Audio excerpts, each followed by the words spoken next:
Hey guys, welcome to this video lecture. In this video lecture, we are going to see the basics of tables and DDLs. So DDL stand for data definition language. Whenever we execute any DDL statement, table structures or any other object structures are created or modified in your database. So let us see how we can use the DDLs to create the tables.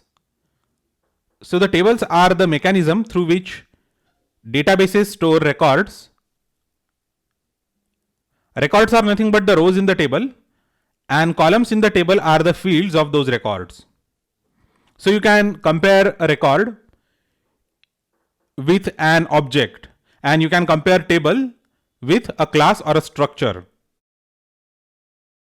So let us see how we can create tables. So I'm going to use employees database for this. And don't worry about the queries and all the other material. It is available as the download. So now this is the syntax for creating table. So create table, table name, column name and column data type. And the next entry is separated by a comma and so on. In case you want to have a default value for any column, you just say default after the column data type and then mention the default value after the default keyword. So I'm going to execute it, and it has created the table structure.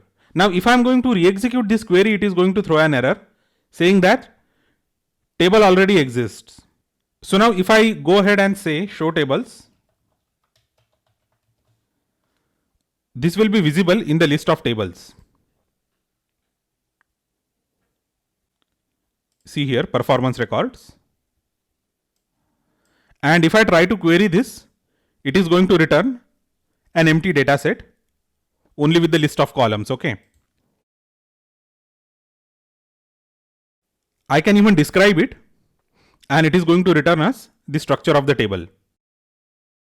Now the query to drop it is drop table if exists performance records. If I run this, it will drop the table, and if I rerun it, it is going to throw a warning saying that a table does not exist. Now if I again try to select records from this table, it is going to throw an error. It will say table doesn't exist. Similarly, if I try to run describe query against this table name, it will again throw the same error saying that table doesn't exist.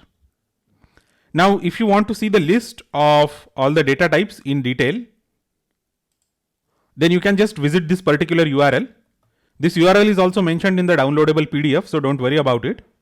So basically it is a page at W3 Schools, a very good website where you can learn a lot of basics. So here we have string data types, we have numeric data types, and we have datetime data types. These are most frequently used data types in SQL.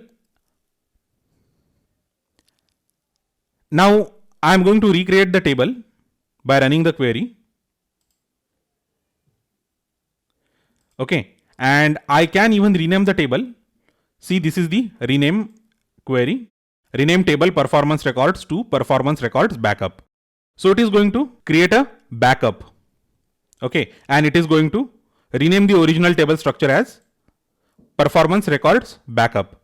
So I can just describe the performance records backup, and it is going to show me the table structure. Similarly, if I try to run any query against now performance records, the query will fail because the table has been renamed. So now let me execute this. So this is going to create performance records table structure again in our database. Now if I run the describe query against this table structure, EMPNO, first name, last name, review date and rating. So we have 5 columns. Now I'm going to add a column with alter table command like this, and the column has been added. And if I describe the table now, it is going to show me the 6 records. So alter table performance records, modify external reviewer name varchar 15. Okay, and describe performance records. And this is the output. So now alter table performance records, drop external reviewer name.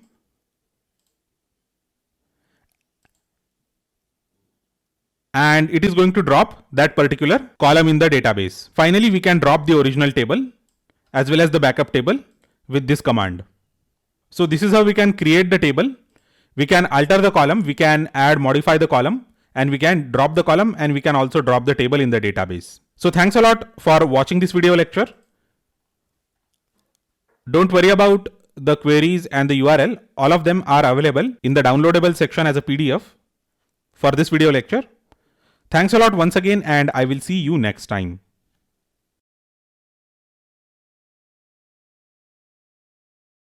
Hey guys, welcome to this video lecture. In this video lecture, we are going to see the concept of DMLs, and we are also going to understand how to insert the data into tables in the database. So we are going to use the employees database for this exercise. Now let us understand what DMLs are. DMLs are data manipulation language statements, and they are used to modify the data in the database tables. So the commonly used DMLs are insert, update, and delete. So in this video lecture, we are just going to see the basics of DMLs, transactions, and insert, and there is separate lecture for delete and update. So whenever we execute any DML statement, it begins a transaction. A transaction is nothing but a unit of work, and whenever you try to make any changes to the data in database, that activity is known as transaction. Okay, so when you begin that activity and when you end that activity, that entire time period, that entire sequence of steps is known as a single transaction. Now, whenever you make any changes to a database, it is not directly made permanent into the disk. So first the changes are done into the data in the temporary memory. Okay. And whenever you execute the commit statement, those changes are made permanent to the database. Otherwise, suppose if you run any DML commands like insert, update, or delete, and you forget to commit, then those changes will not be made permanent to the database. They will persist only for that particular transaction or that particular session. So before we go forward, we need to go to database or here query and uncheck this option. This is auto commit transactions. Okay, so go to the query and make sure that this option is unchecked. So this auto commit transaction is going to commit every transaction by default, so that you don't have to do manual commit. But that is not a very good way to handle any transaction, because if you make any mistake in your transaction, then again you will have to write another new query for rolling back to the earlier part. So suppose if you begin some transaction and if you think that you have made a mistake, then you can always execute the rollback statement and revert to the beginning of the transaction. Okay, so whenever you do either rollback or a commit, that transaction ends and a new transaction begins. So always remember that. So now we are going to see here how we can insert the data into departments table. So this is select star from departments, and this is the data in the departments table. Okay, and we are going to describe the departments. So we have department number and department name, only two fields. So now we can insert the data into departments with this syntax: insert into departments, and in the brackets the names of the columns in any order. It is not mandatory that it has to be in some particular order, and then the values for those particular columns. Okay, so I'm going to execute this, and it says 1 rows affected. Okay, again I'm going to insert into departments, but here in this case I'm going to skip this part. Okay, so in this case the data here should be in the order how the table appears into your database. Okay, so whenever you do describe departments, first it shows department number and then it shows department name. So this has to be the data corresponding to department number, and this has to be corresponding to department name. Okay, so I'm going to execute this statement now, and it has affected 1 row. It means that 1 row has been inserted. Now here D099 and D100. So I'm just going to execute this and show you that our new rows have been inserted. And here you can see this one and this one, IT and purchase. Okay. So now I'm going to roll back so that it is going to go back to the point where we began the transaction. Okay. So it is going to undo these two records if I do roll back. So let me roll back now, and it is going to say 0 rows affected. And now let me select star from departments. And you can see we don't have any newly inserted rows because the changes have been rolled back or those changes have been undone. Okay. So this is the demonstration of rollback. Now, if I again insert those two records, and if I commit now, this is going to successfully end the transaction. And if I say select star from departments, you can see the permanent entries of those records here. Okay. This is D100, that is purchase, and this is D099, that is IT.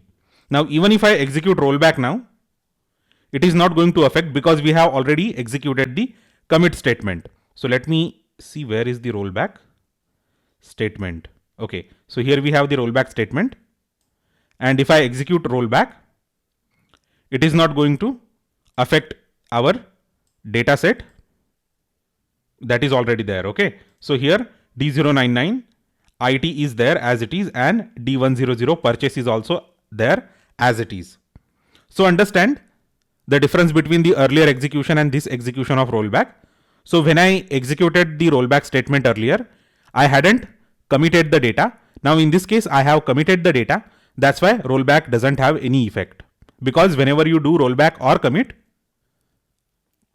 it concludes that particular transaction successfully. Okay.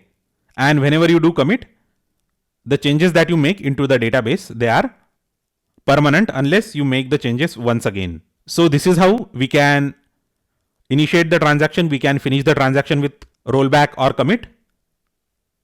Insert is one of the DML statements, and we are going to see update and delete in the next few lectures. So thanks a lot for watching this video lecture. Do let me know if you have any questions, queries, or comments about DMLs, transactions, or insert statements.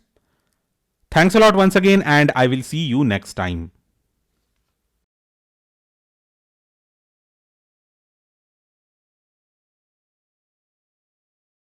Hey guys, welcome to this video lecture. And in this video lecture, we are going to see how to update the existing records in database. So let us get started. We are going to use employees database for this exercise. So let's execute this query and choose the employees database. Now update query is very simple. So before running an update query, we are going to run a select query to see the state of already existing records from employees. So there is a table named as employees in the employees database itself. So this is the output, and here let us check the record number 10018. So the first name is Kazuhide. Okay. So I want to change the first name. So I'm going to write a query for updating the first name. So I'm going to say update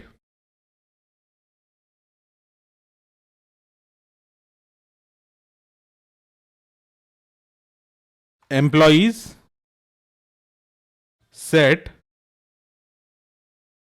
first name equals to Ashwin, where emp number equals to 10018. So if I execute this, it is going to update that particular record in the employees table. So I'm going to run the select star from employees query once again. So let's scroll down a bit.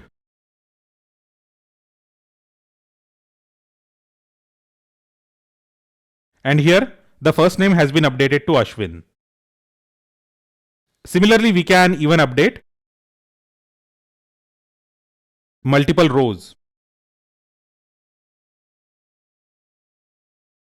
So let's see how we can update multiple rows. Set birth date equals to birth date plus 100, where EMP in 1, 1002. So let's check the birth dates here. So this is 530902 and 640602. So if I execute this query and again select star from employees, see here the dates have been changed. So anyway, we are not going to make this permanent by committing this. We are just going to roll back so that we have our database in the earlier condition itself. So we have rolled back all the changes. So again, if you try to see the birth dates, those won't be the same. Also, for record number 10018, the name is Kazuhide again. So this is all about update statements. We have seen how we can update a single record and multiple records. We can also update multiple fields at a time. Okay, so here just say comma and the field name and the new value, and you can update multiple columns or multiple fields at the same time for a single row or multiple rows. So this was all about update statement. It is a DML statement, as you already know.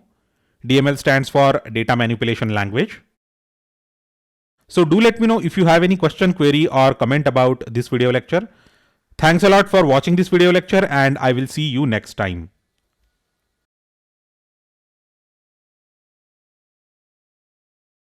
Hey guys, welcome to this video lecture. In this video lecture, we are going to see how we can delete the rows from a table.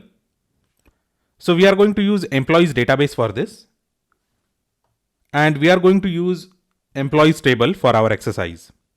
So delete query is very simple. Let us say delete from employees where EMP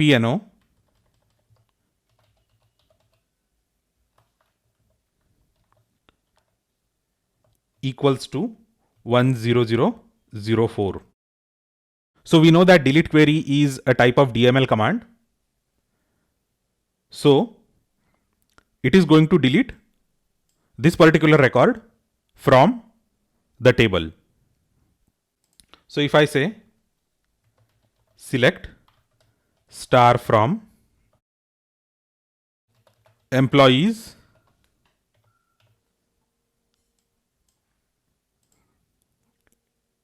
it is going to show us all the records, and it is not showing us 10004 because we have deleted the record. Now let us go ahead and roll back the change that we have done.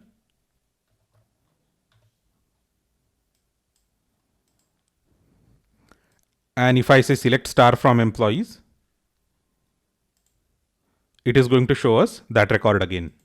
So in case you want to make the change permanent, you just have to execute the commit statement. So this is how we can delete the records from employees. You can even delete multiple records where you can say employee number in 10004, 10003. So it is going to delete 2 records. And if you want to delete all the records, you can just say delete from employees. But I think MySQL will not allow you to execute this query. It is going to say you are using safe mode So you are using safe update mode and you try to update a table without where that uses a key column. So it will not actually allow you to delete all the rows at once unless you make some changes in the settings of MySQL Workbench. So that's all about delete query. Thanks a lot for watching this video lecture. Do let me know if you have any questions, queries, or comments about this video lecture. Thanks a lot once again, and I will see you next time.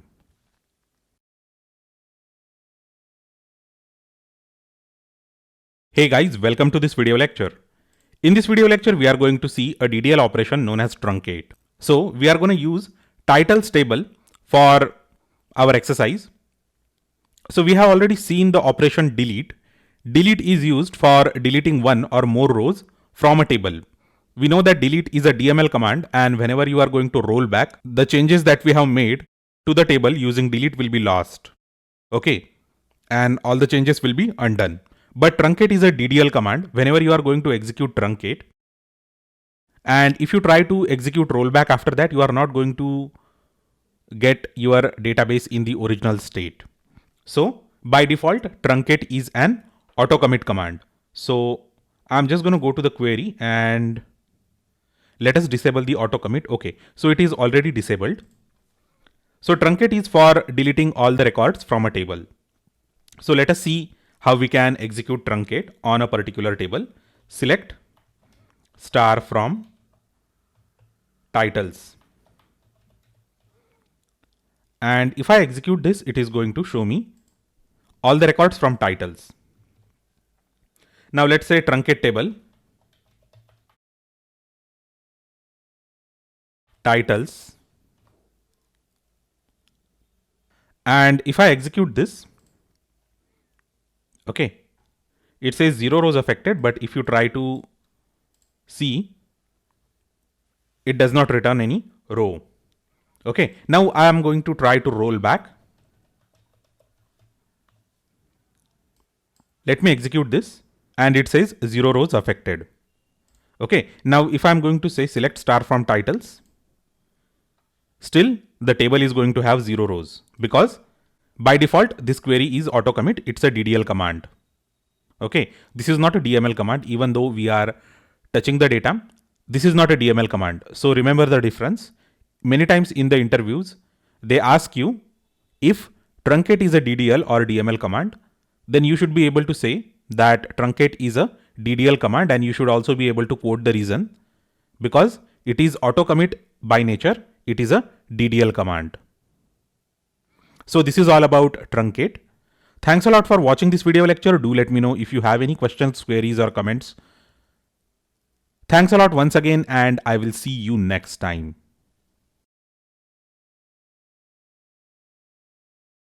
Hello everyone. Welcome to this lecture. In this lecture, we are going to talk about two things. The first is constraints.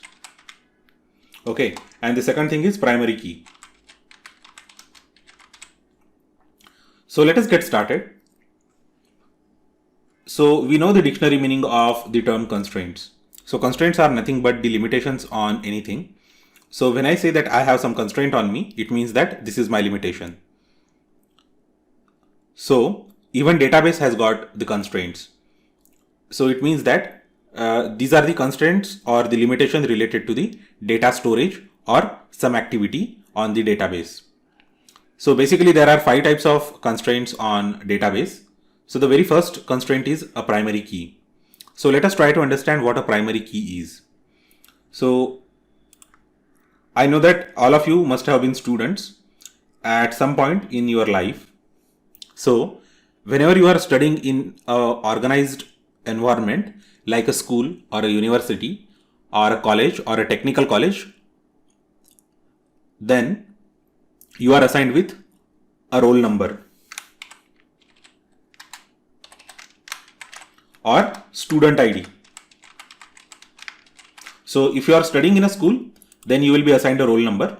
And if you are studying in a higher education institution like a senior college or a technical college or a university, then you will be assigned a student ID. So if you haven't noticed this thing, then let me tell you that all these roll numbers as well as student IDs, these are unique numbers. So let me explain you this thing. So I studied from 2010 till 2012 for Master of Technology in Computer Science at IIIT Hyderabad. And my student ID was 2010050017. So let us try to divide this into various parts. So 2010 was the year of the course commencement. 05 was the name of the course, that is Master of Technology in Computer Science. And 017 was my position in the class, or my number in the class. There were around 35 students. So this roll number list started from 2010 05 001 and it ended at 35.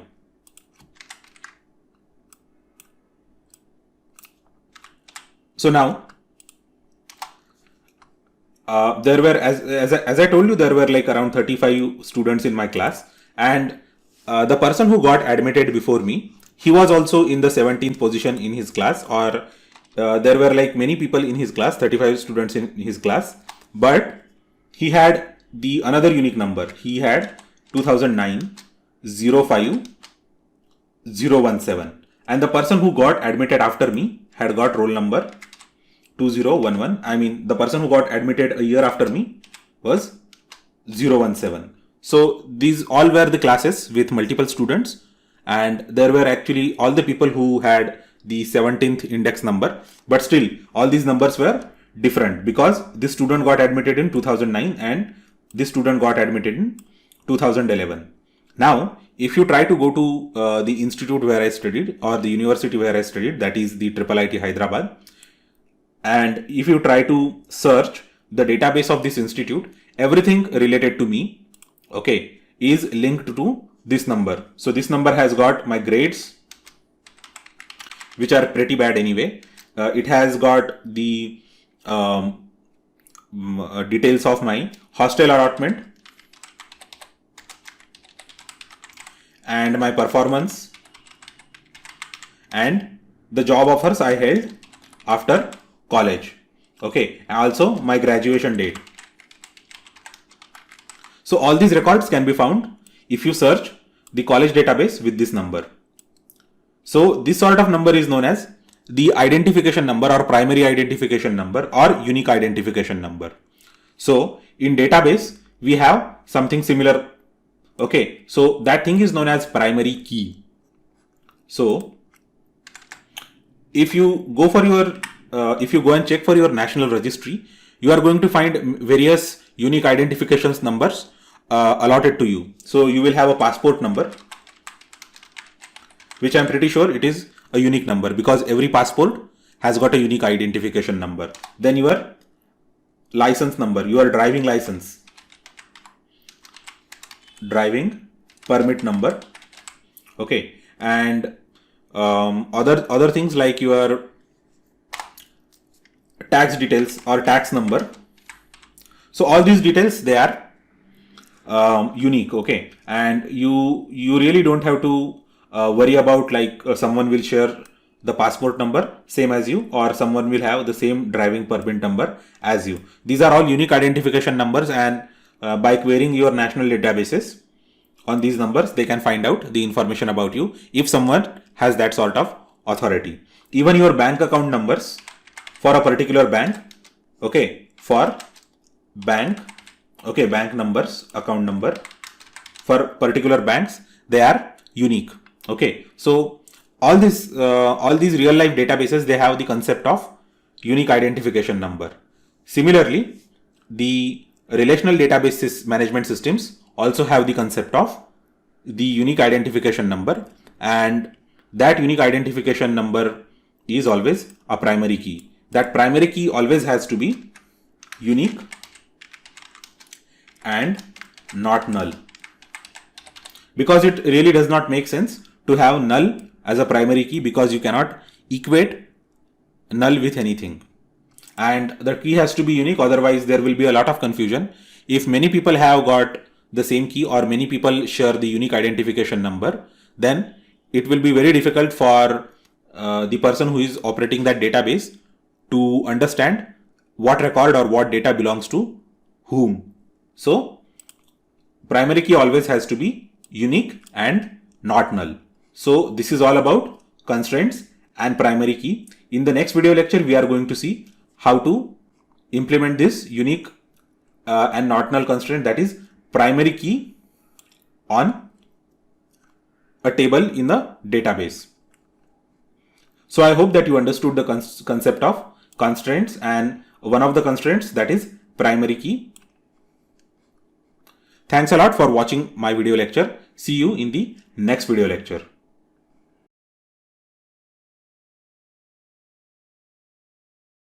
Hey guys, welcome to this video lecture. In this video lecture, we are going to see the concept of primary keys and how to create the tables with the primary keys in MySQL. So we are going to use the usual employees database for this. So we are just going to create the temporary table structures and delete them afterwards. So let us understand the concept of primary key first. A primary key is a column or a set of columns in a table that is used for uniquely identifying records in that particular table. So every record is going to have a unique primary key, and the primary key should also be not null. So uniqueness and not null, these are the prerequisites of a primary key. So if you are planning to make a column or a group of columns primary key, then you make sure that the column or the group of columns should have unique, or the combination of the values between that group of columns should be unique. Also, none of the values in those columns should be null.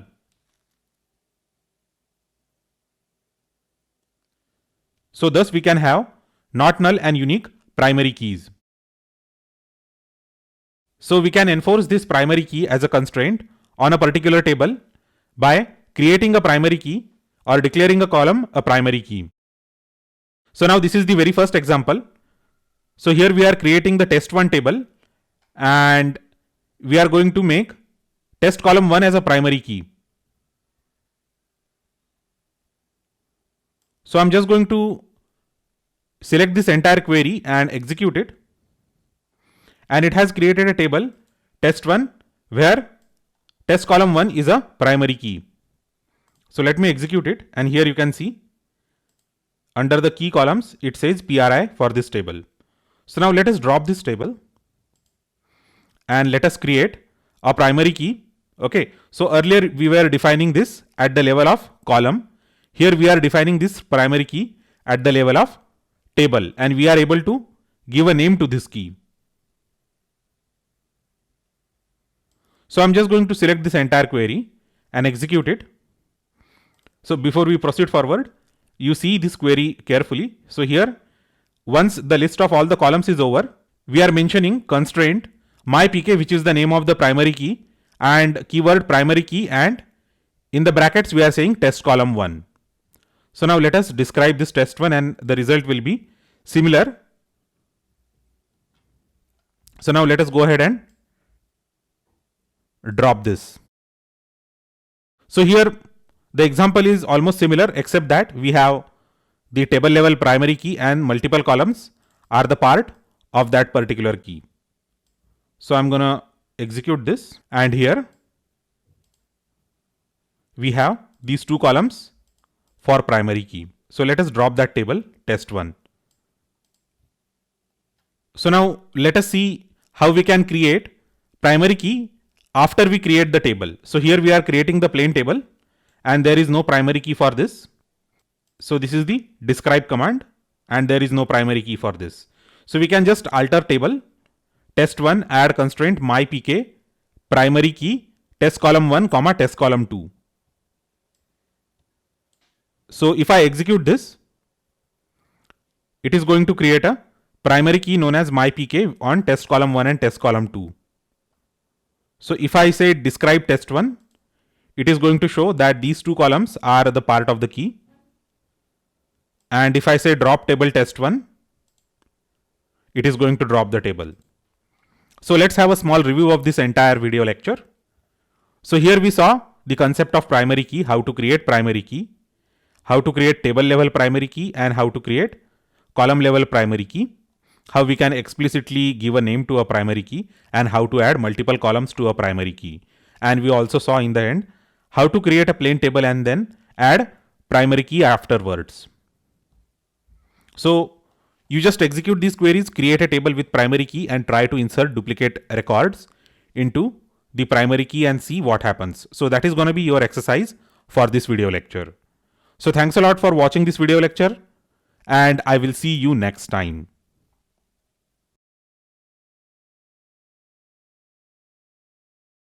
Hey guys, welcome to this video lecture. And in this video lecture, we are going to see how to create a not null constraint on a table.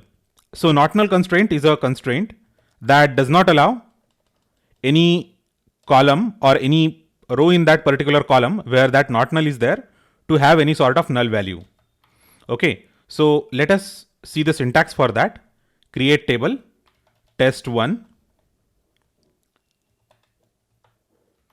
test column 1 decimal of 20 comma test column 2 big int not null. So this is how we are going to create a simple table with test column 1 and test column 2, where test column 2 is a not null type of column. So a not null column is the one that does not allow to have null values in it. And let us see DESC test1. So this is the test1 and here it says under null, yes, means null values are allowed, and when it says no, it means null values are not allowed, and that is a not null column. So you can even make this particular column as not null after you create the table, and the syntax is very easy.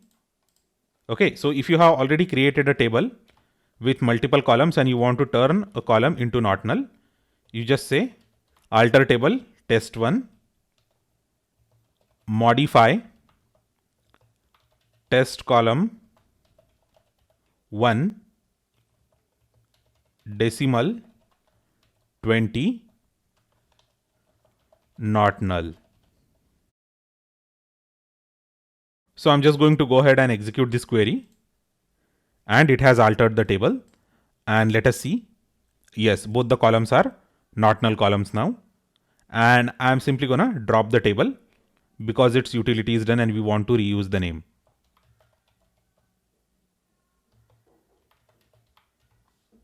So this is how we can create not null columns at the time of table creation and even after we create the table. So thanks a lot for watching this video lecture. Do let me know if you have any questions, queries or comments about this video lecture. Thanks a lot once again and I will see you next time.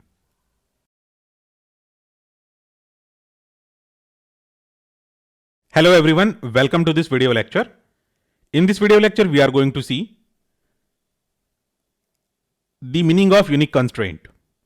So when we say a column in a table is unique, it means that it cannot have duplicate values.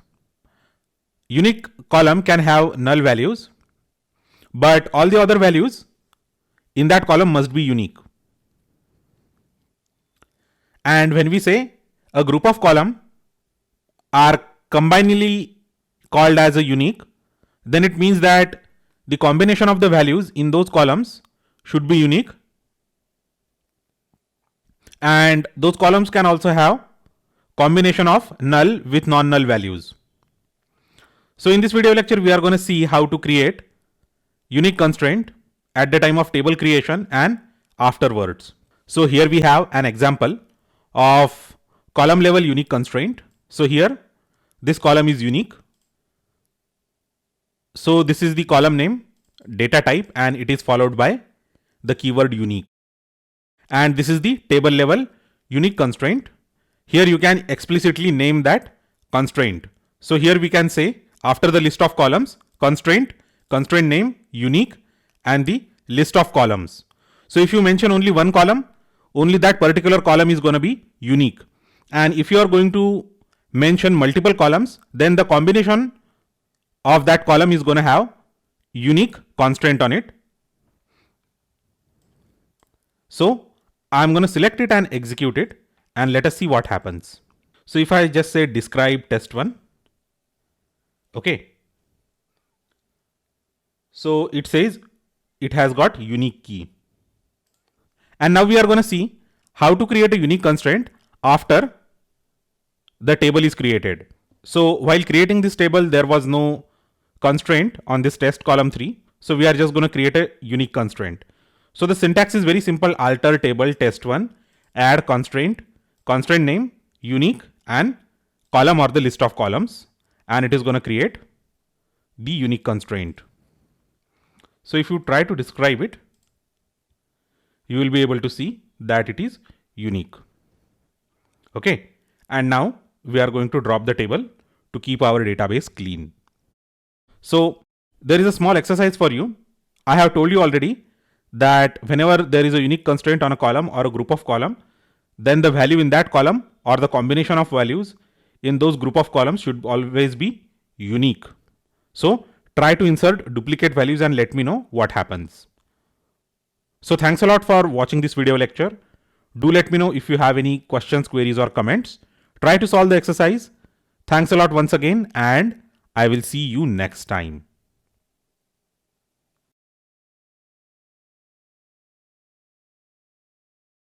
Hey guys, welcome to this video lecture. In this video lecture, we are going to see how to create check constraint on a table. So check constraint is going to check the value of the row for a column to be in a particular domain, okay, or to be in a particular range. So here we are going to create a couple of check constraints at the time of creation of table, and then we are going to see how we can alter the table to create the check constraint. So the first example here is column 1. It creates a system named check constraint where column value should be greater than 0. And here we are creating a constraint with customized name. It is still column level constraint because we are mentioning it at the time of creation of column. Okay, here column 2 is greater than 0. And here this is the table level constraint where column 3 is also greater than 0. So if I execute it, it is going to create the table with that check constraint. The only way to verify it is try to insert the value in this table, and the value should be less than 0. It should be the negative value.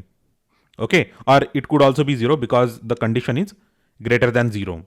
So try to insert negative or 0 value in these columns and you are going to see an error. We have already seen the queries for insert statements. Now, if I want to create a check constraint on a table column, after we create that table, then the syntax is very easy. We have already seen that.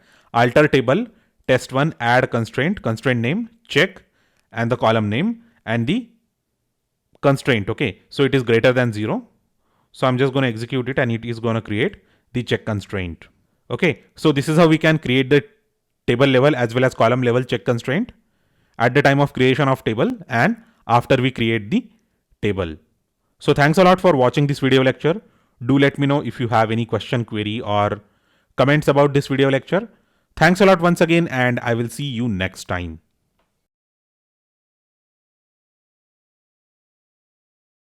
Hey guys, welcome to this video lecture. In this video lecture, we are going to see the create table as query. So basically this create table as query uses subquery in it to create a table according to the table structure of some other table.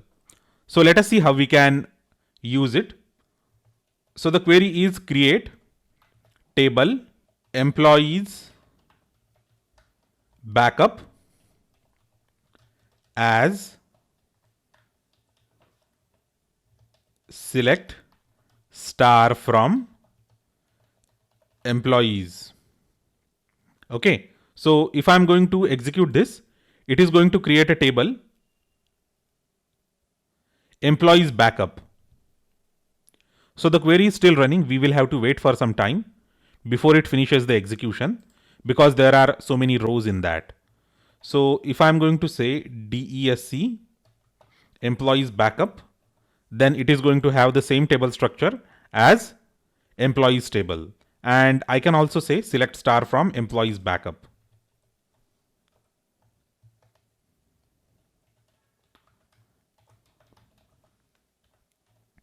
So if I execute it,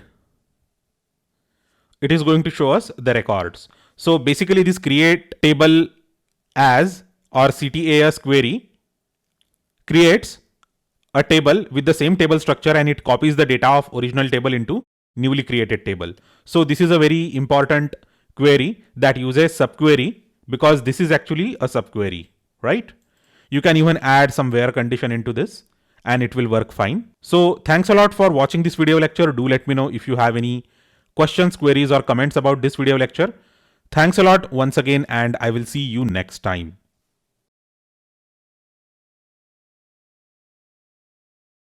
Hey guys, welcome to this video lecture. In this video lecture, we are going to see how we can drop a database. Now, before executing this query on any production database, at your workplace or at your institution, just make sure that you have got enough authority to do that and very good reason to do that. Otherwise, you might lose your job or academic position. So, we can see all the databases with the command show databases, and this is the list of all the databases. So out of these we need to drop employees. So it is very easy. We can just use the command drop database if exists employees. So if I execute this, it is going to drop the database employees. And if you say show databases again, it is not going to show you the employees database. And this is a DDL command, so it is auto commit in nature. So remember that. So if I try to execute this query again, it is going to throw a warning like this: can't drop database employees, database doesn't exist. So this is how we can drop a database from our instance of MySQL. So thanks a lot for watching this video lecture. Make sure that you use this query only when absolutely necessary. So thanks a lot once again and I will see you next time.